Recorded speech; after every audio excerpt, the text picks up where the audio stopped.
નમસ્કાર તાલીમાર્થી બહેનો. Dholka education society સંચાલિત શ્રી શિવશાસ્ત્રી અધ્યાપન મંદિરની અધ્યાપિકા શ્રી ડિમ્પલબેન પી વડવિયા આજના વિડીયોમાં પ્રથમ વર્ષના સર્વ તાલીમાર્થી બહેનોનું સ્વાગત કરું છું. આજે આપણે કોર્સ 1A એની અંદર યુનિટ નંબર જે 2 છે એના વિશેની થોડીક સમજ પ્રાપ્ત કરીશું.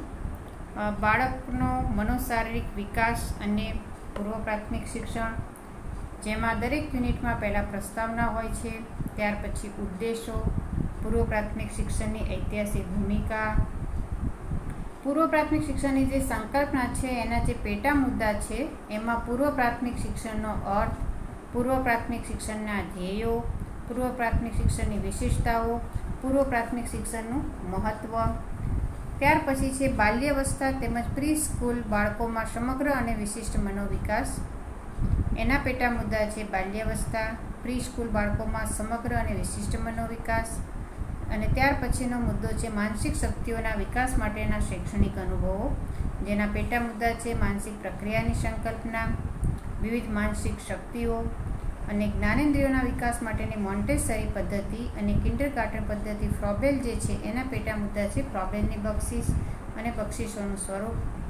ત્યાર પછી છે બાળકમાં રસ, રુચિ તેમજ સર્જનાત્મકતાના વિકાસ અને માપન, જેના પેટા મુદ્દા છે રસના પ્રકાર અને ક્ષેત્રો, સર્જનાત્મકતાની સંકલ્પના, સર્જનાત્મકતાનો વિકાસ અને છેલ્લે પ્રેક્ટિકલ કામ જે છે અને સંદર્ભ સૂચિ આપેલી છે. એમાં શરૂઆતમાં જોઈએ આપણે પ્રસ્તાવનાની જે વાત કરીએ છીએ એમાં બાળક જે છે એ પૂર્વ પ્રાથમિક શિક્ષણ એ શિક્ષણની ઇમારતનો પાયો છે અને પૂર્વ પ્રાથમિક શિક્ષણ તબક્કે બાળકમાં જે મૂળભૂત પાયાના કૌશલ્ય જે છે એ સિદ્ધ થવા અતિ આવશ્યક છે. પૂર્વ પ્રાથમિક શિક્ષણ ક્ષેત્રે કયા શિક્ષણ શાસ્ત્રીઓ જે છે એમણે પ્રાથમિક શિક્ષણ અંગે ઘણી બધી ચર્ચા કરી છે, જેમાં ગીજુભાઈ બધેકા, નાનાભાઈ ભટ્ટ, તારાબેન મોડક એમનું અનેરું પ્રદાન છે.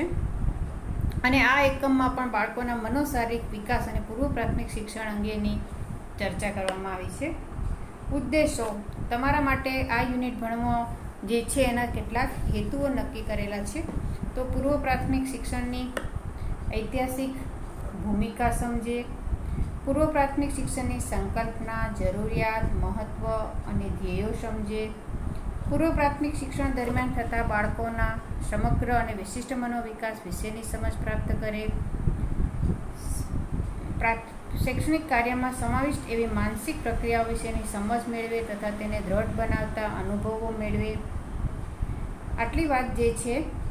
ત્યાર પછી એના જે બીજા હેતુઓ જે છે, પંચ જ્ઞાનેન્દ્રિયોના વિકાસ માટેની મોન્ટેસરી પદ્ધતિનો અભ્યાસ કરે, ફ્રોબેલની બાળ શિક્ષણ માટેની કિન્ડરગાર્ટન પદ્ધતિથી માહિતગાર થાય, બાળકના રસ, રુચિ અને તેની સર્જનાત્મકતાને ઓળખે અને તેનું માપન કરે. આટલા હેતુઓ પ્રશિક્ષણાર્થી માટે નક્કી કરેલા છે. પહેલાં આપણે જોઈએ પૂર્વ પ્રાથમિક શિક્ષણની ઐતિહાસિક ભૂમિકા. પ્રાચીન કાળથી આપણે ત્યાં શિક્ષણની વ્યવસ્થા ગોઠવાયેલી છે.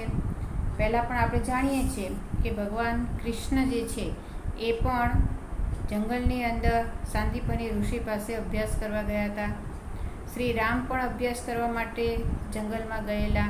તે વખતે ગુરુકુળ પરંપરા હતી. તો કાળક્રમે તેના કેન્દ્રસ્થાન ફરતા રહ્યા છે અને ઋષિ પરંપરામાં ધર્મ કે ગુરુ કેન્દ્રીય શિક્ષણ હતું. ત્યાં શિક્ષક ભણાવે અને વિદ્યાર્થીઓ જે છે એ એક વૃક્ષની નીચે એના ઋષિ જે છે બેઠા હોય અને વિદ્યાર્થી ભલે રાજા હોય તો પણ એ નીચે બેસીને અભ્યાસ કરતા. મધ્યયુગમાં તે શિક્ષક કેન્દ્રીય હતું. અંગ્રેજી યુગમાં આ શિક્ષણ કારકુની કામ પૂરતું મર્યાદિત થયું અને આજે શિક્ષણ માહિતી કેન્દ્રી વધુ બન્યું છે. શિક્ષણ આજે 5 તબક્કામાં વહેંચાયેલું છે. પૂર્વ પ્રાથમિક શિક્ષણ, બાળ કેળવણી, 2 પ્રાથમિક શિક્ષણ. તમને એવું પૂછાય કે શિક્ષણ આજે કેટલા તબક્કામાં વહેંચાયેલું છે, તો 1 પૂર્વ પ્રાથમિક શિક્ષણ, 2 પ્રાથમિક શિક્ષણ, 3 ઉચ્ચ પ્રાથમિક શિક્ષણ, 4 માધ્યમિક શિક્ષણ, 5 ઉચ્ચ શિક્ષણ. અને પ્રસ્તુત એકમ પૂર્વ પ્રાથમિક શિક્ષણ એટલે કે બાળ કેળવણીના ક્ષેત્ર પર વિશેષ કેન્દ્રિત છે. અને તેની ઐતિહાસિક ભૂમિકા તપાસીએ તો ઋષિકાળમાં લવ અને કુશની કેળવણી જે છે ઋષિ વાલ્મીકીના આશ્રમમાં થયાની નોંધ છે. અભિમન્યુ એ ગર્ભાવસ્થા દરમિયાન ભગવાન શ્રી કૃષ્ણ પાસે યુદ્ધ કૌશલ્ય વિદ્યા પ્રાપ્ત કર્યાનો ઉલ્લેખ પણ મહાભારતમાં છે. પશ્ચિમના દેશો જે છે એમાં પારંપરિક કોન્વેન્શનલ શિક્ષણ પદ્ધતિને વધુ વ્યવહારુ, સુસંગત અને બિનપારંપરિક કેવી રીતે બનાવી શકાય એ દિશામાં સક્રિય કરનાર જ્હોન લોક હતા અને તેઓ માહિતીલક્ષી શિક્ષણ કરતાં જીવન ઘડતર કે સદ્ગુણોના વિકાસ પર વિશેષ ભાર મૂકતા હતા. ત્યારબાદ આ જ પ્રવાહમાં રૂસો આ પણ બાળ કેળવણી કાળ છે. તો રૂસોએ તેના સમયની કેળવણીમાં અગત્યનો ફેરફાર થઈ શકે તેવા ક્રાંતિકારી વિચારો રજૂ કર્યા છે અને આથી જ રૂસોની નૂતન કેળવણીના તમને એક વાક્યમાં પૂછાય છે કે નૂતન કેળવણીના પિતા કયા કેળવણીકારને ગણવામાં આવે છે, અથવા રૂસો જે છે એને શેનું બિરુદ આપવામાં આવ્યું છે, નૂતન કેળવણીના પિતા તરીકેનું બિરુદ આપવામાં આવ્યું છે. તેમના મતે કુદરત જ સાચો શિક્ષક છે અને કુદરતના ખોળે જ બાળકની ઇન્દ્રિયો અને બુદ્ધિને ખીલવા દેવી જોઈએ. તેમણે કુદરત તરફ પાછા વળો એવું સૂત્ર આપ્યું. એટલે એવું પણ એક વાક્યમાં પૂછાય કે કુદરત તરફ પાછા વળો આ સૂત્ર જે છે એ કોણે આપ્યું છે, અથવા રૂસોએ કયું સૂત્ર આપ્યું છે, એક વાક્યના પ્રશ્નમાં પૂછાઈ શકે. એટલે ખાસ વાંચતી વખતે આ ધ્યાન રાખવાનું. ત્યારબાદ પેસ્ટોલોજી. પેસ્ટોલોજી પણ એક કેળવણીકાર છે અને નિસર્ગવાદી બાળ કેળવણીકાર છે. એક વાક્યમાં એવું પૂછાય કે નિસર્ગવાદી બાળ કેળવણીકારનું નામ જણાવો, તો તે વખતે આપણે પેસ્ટોલોજી જે છે એનું નામ જણાવીશું. ફ્રોબેલનું નામ પણ જાણીતું છે બાળ કેળવણીકારમાં. તેઓ ક્રીડા અને રમતને બાળ વિકાસનું માધ્યમ માને છે. એટલે ક્રીડા અને રમતને બાળ વિકાસનું માધ્યમ કયા કેળવણીકાર માને છે, તો ત્યાં તમારે જવાબ આવે ફ્રોબેલ. અથવા ફ્રોબેલ જે છે એ બાળ વિકાસમાં શેને માધ્યમ ગણે છે, રમત દ્વારા કુદરતી વિકાસની તેઓની માન્યતા પ્રચલિત થઈ અને તેઓએ આપેલ કિન્ડરગાર્ટન પદ્ધતિ પણ ખૂબ જ પ્રચલિત છે. તો કિન્ડરગાર્ટન પદ્ધતિના પ્રણેતા કોણ છે, અથવા પ્રણેતા કોણ હતા, તો એ જે છે ફ્રોબેલ. ફ્રોબેલ બાદ ઇટાલીના વતની એવા મેડમ મોન્ટેસરીએ પણ બાળ કેળવણીના ક્ષેત્રે ઉત્તમ કાર્ય કર્યું છે અને તેઓ પણ બાળકોને પૂર્ણ સ્વતંત્રતા આપવાના હિમાયતી હતા. સ્વાધીનતા અને સ્વયંસ્ફૂર્ણ એ તેમની શિક્ષણ પદ્ધતિના મુખ્ય સિદ્ધાંત હતા. એટલે મોન્ટેસરી જે છે એની બાળ કેળવણીના મુખ્ય સિદ્ધાંતો કયા કયા હતા, તો સ્વાતંત્રતા, સ્વાધીનતા અને સ્વયંસ્ફૂર્ણ જે છે. એટલે આ જે બધા કેળવણીકારો છે એના સંદર્ભમાં એક વાક્યમાં પ્રશ્ન જે છે આમાંથી સરસ મજાના પૂછી શકાય એવા છે. પોતાના આ સિદ્ધાંતોને વ્યવહારમાં લાવવા માટે તેમણે વૈજ્ઞાનિક સાધનોની એક ચોક્કસ પદ્ધતિ વિકસાવી જેને મોન્ટેસરી પદ્ધતિ તરીકે પ્રચલિત બની છે. ગાંધીજીએ આપણા દેશમાં વાતાવરણને ધ્યાનમાં રાખીને કેળવણીની યોજના આપી. જે બુનિયાદી શિક્ષણ, આ ખાસ પૂછે, આપણી જે પહેલાં પીટીસી કોલેજ છે એને બુનિયાદી શિક્ષણ જ જે છે પાયાનું શિક્ષણ જે છે. એટલે અહીંયા પણ આપણી કોલેજને બુનિયાદી શાળા એવું જ કહેવામાં આવતું હતું. ક્યારેક તમને કહેવામાં આવે શિવસાના બદલે બુનિયાદીમાં જવું છે, એ નામથી આ કોલેજ શિવસા પણ પ્રચલિત હતી. એટલે બુનિયાદી શિક્ષણ તરીકે જે ઓળખાય છે અને એ જે બુનિયાદી શિક્ષણનો ખ્યાલ જે છે કોણે આપ્યો, તો ગાંધીજીએ. તેમાંથી બાલવાડીની યોજના આકાર પામી અને આ યોજના દ્વારા ગામડા સુધી બાળ કેળવણીનો વ્યાપ વધ્યો. તેમાં શ્રીમતી શાંતાબેન નારુલકર, વેડછીના વડલા તરીકે પ્રખ્યાત જુગતરામ દવે અને મહારાષ્ટ્રમાં બોરડી અને કોસબાડમાં તારાબેન મોડકે અદ્ભુત કાર્ય કર્યું છે. તો આવા કેળવણીકાર બુનિયાદી શિક્ષણ અને બાલવાડી યોજના જે છે આકાર પામી, એમાં કોણે પોતાનું પ્રદાન આપ્યું છે, તો એમાં શાંતાબેન નારુલકર, વેડછીના વડલા તરીકે પ્રખ્યાત જુગતરામ દવેને વેડલીના વડલા તરીકે પ્રખ્યાત છે. તો વેડછીના વડલા તરીકે પ્રખ્યાત કોણ છે એવું તમને એક વાક્યમાં પૂછાય. ભારતમાં બાળ શિક્ષણની ઇમારત તૈયાર કરવામાં ગીજુભાઈ બધેકાનું સ્થાન એક પાયાના કેળવણી તરીકે ખાસ અગત્યનું છે. ગીજુભાઈ બધેકાનું દીવા સ્વપ્ન જે છે એ પણ પુસ્તક જે છે, શિક્ષક બનવા આપણે જઈ રહ્યા છીએ ત્યારે પુસ્તક અવશ્ય વાંચવું જોઈએ. મોન્ટેસરી પદ્ધતિ વિશે લોકો હજુ અજાણ હતા, પરંતુ આ પદ્ધતિની ઊંડી અસર ગીજુભાઈ પર પડી અને તેમણે મોન્ટેસરી શિક્ષણની પદ્ધતિને પૂર્ણતઃ ભારતીયકરણ કરી તેને ભારતીય વાતાવરણમાં પ્રસ્થાપિત કરી. જેણે બાળ કેળવણીના ક્ષેત્રે શાંત અને સંપૂર્ણ ક્રાંતિ સર્જી. બાળકને પોતાનું સ્વતંત્ર વ્યક્તિત્વ હોઈ શકે છે. બાળકને ગીજુભાઈએ કહેલું છે, બાળકને મારશો નહીં, બાળકને બીવડાવશો નહીં. આ આપણે ખાસ સમજવા જેવું છે.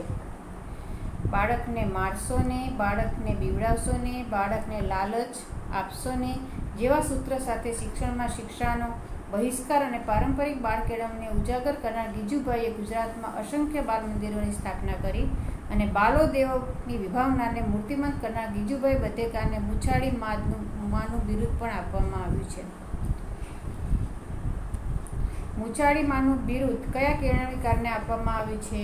તો ગીજુભાઈ બધેકાને. અથવા બાલદેવો ભવોની વિભાવના છે કયા કેળવણીકારે આપી છે? તો ગીજુભાઈ બધેકાએ. એટલે આ જેવા પ્રશ્નો જે છે એ તમારે જ્યારે વાંચો ત્યારે ખાસ તમારે અંડરલાઈન કરી રાખવા કે બાલો દેવો ભવ આ વિભાવના જે છે એ કોણે આપી છે અને ગીજુભાઈ બધેકાને શેનું બિરુદ આપવામાં આવ્યું છે અથવા મૂછાળી માનું બિરુદ છે એ કયા કેળવણીકારને આપવામાં આવ્યું છે. ખૂબ જ ટૂંકા ગાળાના કાર્યમાં તેમણે પુષ્કળ બાળ સાહિત્યનું સર્જન કર્યું અને આથી તેને બાળ સાહિત્યના બ્રહ્મા તરીકે પણ ઓળખવામાં આવે છે. અને બાળ સાહિત્યના બ્રહ્મા તરીકે કોને ઓળખવામાં આવે છે? તો ગીજુભાઈ બધેકાને. અથવા ગીજુભાઈ બધેકાને કયા નામથી પ્રખ્યાત છે? કયા નામથી? એક તો મૂછાળીમાનું બિરુદ મળ્યું છે અને બીજું એમને બાળ સાહિત્યના બ્રહ્મા તરીકે પણ પ્રખ્યાત થયા છે. પ્રગતિ ચકાસવાના કેટલાક પ્રશ્નો છે. શિક્ષણ કયા 5 તબક્કામાં વહેંચાયેલું છે? એ તમને 2 માર્કના પ્રશ્નોમાં પૂછાઈ શકે. ઋષોના બાળ કેળવણી વિશે વિચારની ચર્ચા કરો. ટૂંકનો લખો ગીજુભાઈ બધેકાનું બાળ કેળવણીમાં પ્રદાન. જ્યારે પણ તમે ફૂલ સ્કેલ ચોપડો સ્વાધ્યાયના પ્રશ્નો લખવા માટે તૈયાર કરો ત્યારે પ્રગતિ ચકાસવાના પ્રશ્નોના જવાબ પણ આપણે લખવાના છે. પૂર્વ પ્રાથમિક શિક્ષણની સંકલ્પના.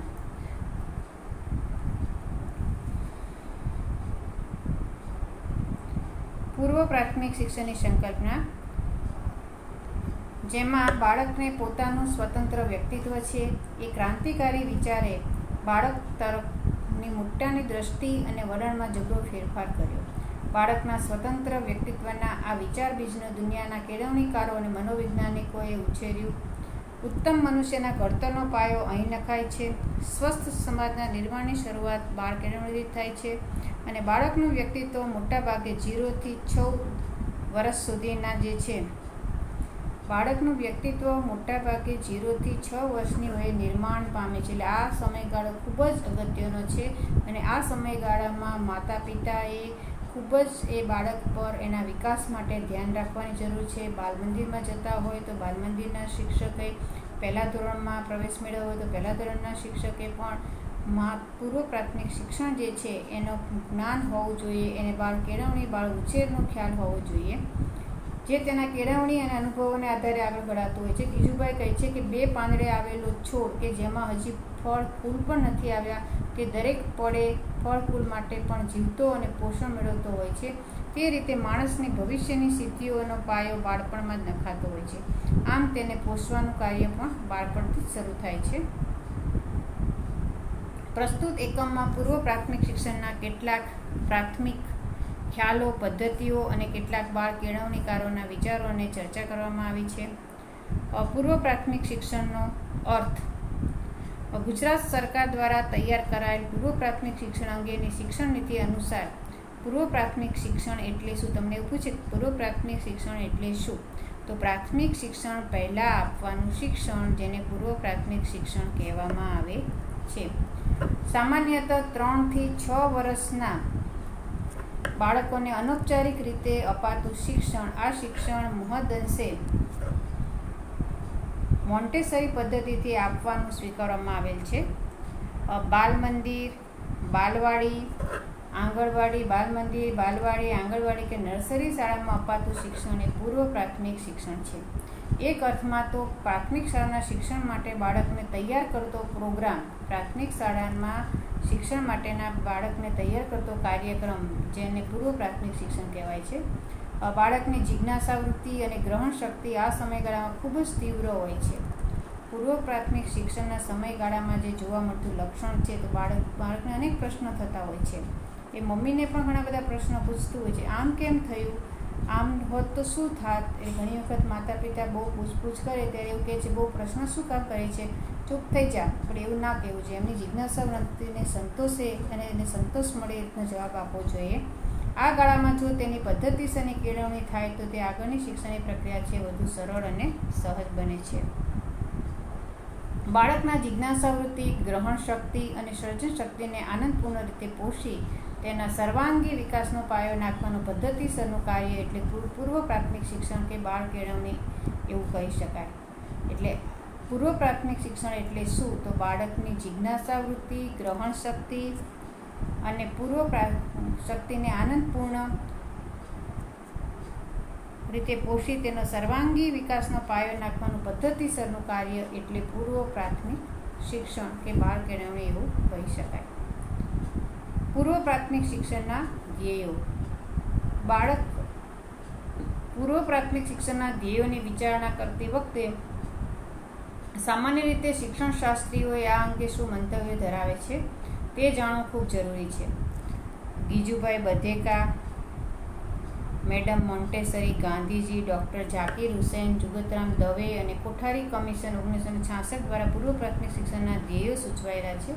આ તમામ સૂચવેલા ધ્યેયોમાં ઘણી ખરી સામ્યતાઓ પણ જોવા મળે છે અને આથી સંકલિત સ્વરૂપે પૂર્વ પ્રાથમિક શિક્ષણના ધ્યેયો જે મેડમ મોન્ટેસરી, ગીજુભાઈ બધેકા, ગાંધીજી, ઝાકીર હુસૈન, જે કોઈ જુગતરામ દવે એમણે જે શિક્ષણના ધ્યેયો જે છે એનું સંકલન કરી અને જે સામાન્ય જે છે ધ્યેયો એનું અહીંયા આપણી પાસે રજૂઆત કરે છે. તો બાળક જે છે સ્વાવલંબી અને સ્વાધીન બને એના ધ્યેયોમાં બાળકના સ્વતંત્ર વ્યક્તિત્વનો વિકાસ કરવો, ઇન્દ્રિય શિક્ષણ દ્વારા બાળકોનો સર્વાંગી વિકાસ કરવો, બાળકોમાં મુક્ત અભિવ્યક્તિની ખીલવણી કરવી,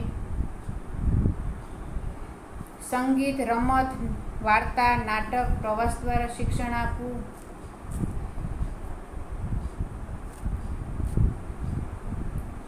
બાળકોમાં આરોગ્યપ્રદ ટેવો વિકસાવી, બાળકની કલા દ્રષ્ટિને પ્રોત્સાહન આપવું, વાતાવરણ સાથે જોડાયેલ બુદ્ધિયુક્ત જિજ્ઞાસા વૃત્તિને પણ પ્રોત્સાહન આપવું અને બાળકોમાં યોગ્ય સામાજિક પ્રવૃત્તિઓ દ્વારા જીવન વ્યવહારનો વિકાસ કરવો. બાળકમાં રહેલી ક્રિયાશીલતાને સંતોષવી. તો આટલા ધ્યેયો જે છે 3 માર્કના પ્રશ્નમાં પણ એવું પૂછાઈ શકે છે કે પૂર્વ પ્રાથમિક શિક્ષણના ધ્યેયો જણાવો. ત્યારે તમારે અહીંથી જવાબ લખવાનો થાય કે બાળકો સ્વાવલંબી અને સ્વાધીન બને, બાળકના સ્વતંત્ર વ્યક્તિત્વનો વિકાસ થાય. પૂર્વ પ્રાથમિક શિક્ષણની વિશિષ્ટતાઓ, એમાં શું શું કંઈક લક્ષણો જે કહીએ છીએ અને એમાં શું વિશિષ્ટ છે. તો આ કક્ષાએ ખૂબ નાના બાળકો સાથે કામ કરવાનું છે, માટે ઔપચારિક શિક્ષણની ભૂમિકા અહીં ઓછી છે. અહીં શિક્ષણ બાળ કેન્દ્રી છે, એટલે બાળક શિક્ષક કેન્દ્રીના બદલે બાળકને જ ધ્યાનમાં રાખીને ભણાવવાનું છે. પ્રવૃત્તિલક્ષી અને આનંદપ્રદ છે. અહીં બાળકના સૂક્ષ્મ અવલોકનનું ખૂબ જ મહત્ત્વ છે અને એટલા માટે જ ઇન્ટર્નશીપ તમારી જે મેં સમજ આપી હતી એમાં એવું કહ્યું હતું કે આપણે પ્રાથમિક શાળાની અંદર જઈને 3 થી 4 દિવસ જે છે ત્યાં બાળકો કેવી રીતે અભ્યાસ કરે છે. બાલ મંદિરમાં પણ આપણે ભણાવવાનું નથી, પણ માત્ર શું કરવાનું છે, અવલોકન કરવાનું છે.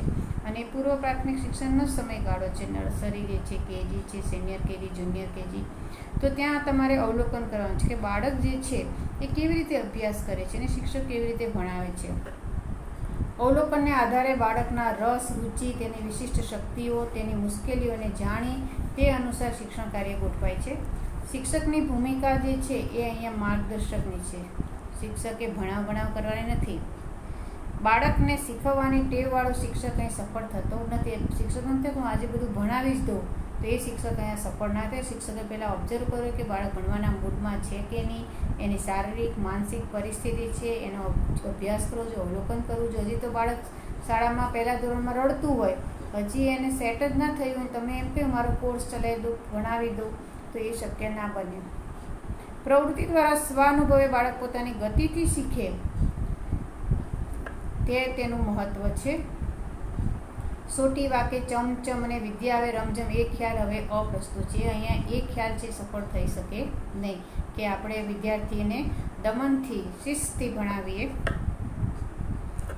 સંગીત, રમત અને બાળ શિક્ષણમાં સફળતા માટેનો અને એટલા માટે જ અત્યારે પહેલાં બીજા ધોરણની અંદર પ્રજ્ઞાવર્ગ બાળક છે પોતે પોતાની ગતિએ અભ્યાસ કરે એ માટેનો ત્યાં આખી શિક્ષણ જે આપણે ક્યારેક શાળામાં જઈશું ઇન્ટર્નશીપમાં, ત્યારે તમને પ્રજ્ઞાવર્ગ જે છે એનો ખ્યાલ અને એમાં કેવી રીતે બાળક પોતાની ગતિએ શીખે છે એનો તમને પ્રેક્ટિકલ અનુભવ આપીશું.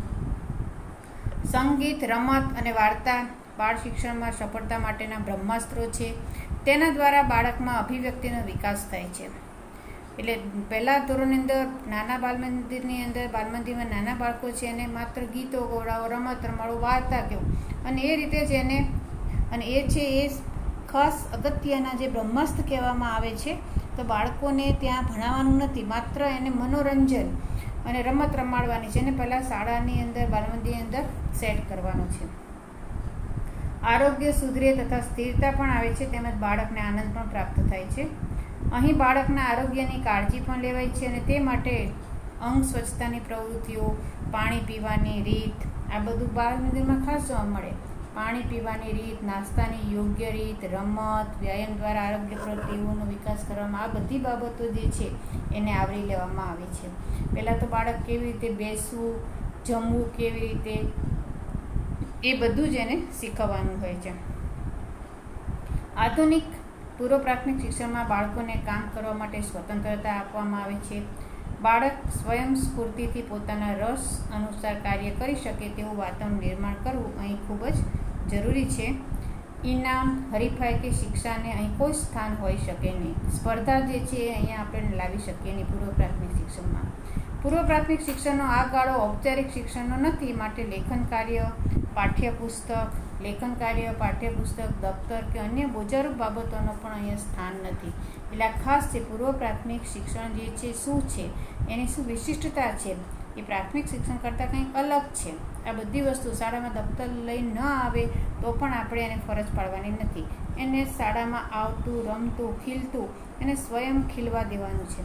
પરંતુ પ્રબોધક સાધનો, પ્રાકૃતિક વાતાવરણ, સ્વતંત્રતા, સ્વયં સ્ફૂર્તિ, સ્વાવલંબન અને સ્વયં શિક્ષણ જેવા સિદ્ધાંતોનું અમલીકરણ દ્વારા બાળકોનો સર્વાંગી વિકાસનો ખ્યાલ જે છે એ પૂર્વ પ્રાથમિક શિક્ષણમાં રાખવામાં આવ્યો છે. પૂર્વ પ્રાથમિક શિક્ષણ જે છે એનું મહત્ત્વ જોઈએ. આ આપણે પૂર્વ પ્રાથમિક શિક્ષણની વિશિષ્ટતા જોઈ. પૂર્વ પ્રાથમિક શિક્ષણનું મહત્ત્વ, કોઈપણ પ્રજાનું નસીબ તેના બાળકોની પીઠ પર સવારી કરે છે. દુનિયાના વિકાસની અને જગતના સુખની ચાવી બાળકોના હૃદયમાં છુપાઈ રહી છે. બાળકનો વિકાસ કરો, તેના આત્માને ઉન્નત કરો તો જ સુખી દુનિયાનું સર્જન થશે. બાળકના સાચા વિકાસ વિના કેળવણીનો મર્મ એકે પણ નથી. બાબા સાહેબ ખેરનું આ જે વિધાન છે એ બાળ કેળવણીની મહત્તાને સ્પષ્ટ કરે છે. કેળવણીનો મુખ્ય ઉદ્દેશ ઉત્તમ મનુષ્યના ઘડતર છે અને તેનો પાયો 0 થી 6 વર્ષની તેની કેળવણી દ્વારા નખાય છે. બાળકના મનોશારીરિક વિકાસની શરૂઆત પણ આ ગાળામાં થાય છે. શરૂઆતથી જ જો પદ્ધતિસરની કેળવણી બાળકને મળે તો પ્રજ્ઞાવાન અને સાથે સાથે વિવિધ કૌશલ્ય ધરાવતા મનુષ્યનું ઘડતર થઈ શકશે અને આવા મનુષ્યો દ્વારા જ સુખી સમાજનું નિર્માણ પણ કરી શકાશે. એ અર્થમાં કહી શકાય કે સુખી દુનિયામાં સર્જનમાં ગુરુ ચાવી જે છે એ સાચી બાળ કેળવણી છે. અને એટલે જ ગીજુભાઈ બધેકા, મેડમ મોન્ટેસરી, રૂસો, ફ્રોબેલ, તારાબેન જુગતરામ જેવા ભેખધારીઓએ આ ક્ષેત્રે પોતાનું જીવન સમર્પિત કરી દીધું છે. સમાજમાં સાચા બાળ શિક્ષણનું એક વાતાવરણ ઊભું કરવાની ખૂબ જ જરૂરિયાત છે. સમાજમાં દરેક કક્ષાએથી આ દિશામાં વધુ વેગવાન કાર્ય થશે તો જ બાલો દેવ ભવ જે ગીજુભાઈ બધેકાએ જે વિભાવના આપી છે એ સાર્વત્રિક બનશે. તો જ શિક્ષણ જગતમાં સાચી ક્રાંતિ થશે અને પાયાના કેળવણીની વધુ પ્રણવાન બનશે. પૂર્વ પ્રાથમિક શિક્ષણ એટલે શું ટૂંકમાં સમજાવો. પૂર્વ પ્રાથમિક શિક્ષણના મુખ્ય ધ્યેયો કયા કયા છે, પૂર્વ પ્રાથમિક શિક્ષણની વિશેષતાઓ વર્ણવો, પૂર્વ પ્રાથમિક શિક્ષણનું મહત્ત્વ સ્પષ્ટ કરો. આ જે પ્રશ્નો જે છે તમને ઉપરની માહિતીમાંથી એકદમ સમજાય એવી સરળ ભાષામાં જ રજૂઆત કરેલી છે. સરસ બાળ કેળવણીકારોએ પણ પૂર્વ પ્રાથમિક શિક્ષણ જે છે શું છે, એના કયા ધ્યેયો છે, એની વિશિષ્ટતા કઈ છે અને એનું મહત્ત્વ શું છે એ સરસ રીતે સમજ આપેલી છે. હવે પછીના યુનિટની અંદર આપણે બાલ્યાવસ્થા તેમજ પ્રી સ્કૂલ બાળકોમાં સમગ્ર અને વિશિષ્ટ મનોવિકાસ એ વિશે આપણે ભણીશું.